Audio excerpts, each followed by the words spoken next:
Hello ka-purple, tara luto tayo ng sinigang sa kamatis na isda. Ayan siya. Nahugasan ko yan, lagyan ko lang ng asin. Ayan siya. Yung head ng isda. Tapos yung sa gitna niya. Hindi ko alam kung anong klaseng isda ito. Ayan siya, nilagyan ko siya ng salt. Tapos meron tayong pechay. Ayan, so bali ito lang ang lulutuin natin at ito lang ating kakainin without rice. Ayan, luto na tayo ka-purple. Ang sekreto ng isda para hindi malansa ay ano lang natin ng konti. Ayan siya.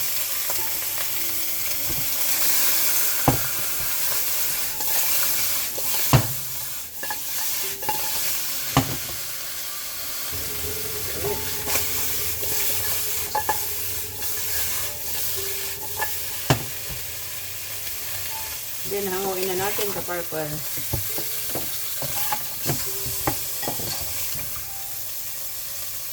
Then, saka natin ilagay ang ating luya, sibuyas, at saka kamatis. Gisa-gisa ko yan. Yung pinag-anohan natin ng isda, yun na rin din po. Hindi ko na hinugasan siya. Ito ang sikreto ng matamis at masarap na sinigang na isda with kamatis. Nilagyan natin ng paminta. Ayan. Ayan. Saka natin lagyan ng water na mainit.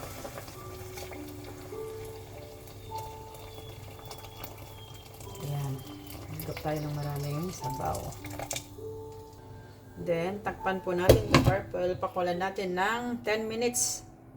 Tsaka natin ilalagay, babalik yung isda, tsaka tofu, and then the rest. Ayan, after 10 minutes na, ilagay natin yung magulang na pechay.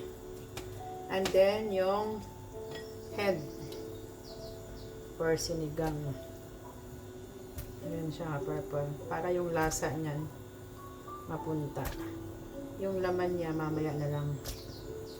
Ito siya. Pakulan din ulit natin yan ng 10 minutes para sa calcium.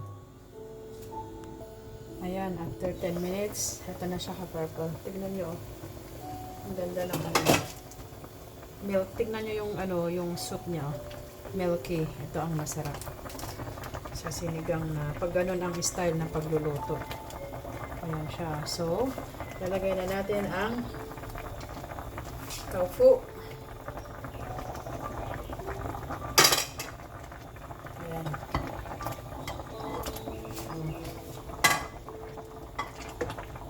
And then, yung ating laman. Ayan siya. Luluto ulit natin yan ng 5 minutes lang siguro. And then, ang ating another gulay. Yung pinaka niya, pinaka heart niya. Ayan. Then, takpan ulit natin. Then, 5 minutes. At ito na nga, ka-purple. Let's see. Tikman na natin.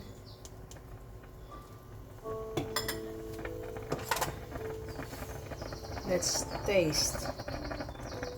Ayan siya. Oh, milky ang kanyang Tignan nyo yung kanyang sabaw. Oh. Milky. Tikman. Wow, perfect. Ayan siya. Tingnan yung kanyang sabaw pagka-purple. Oh, milky.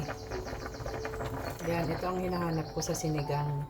Yun ang sikreto ng sinigang pag gusto mong milky ang kanyang soup. Mo muna yung isda. I-fry mo konti. Yung tulad ng ginawa ko. So, ayan. Mag-plating na tayo. Kaya na tayo, ka-purple. Ito na siya. Gulay dito sa other side.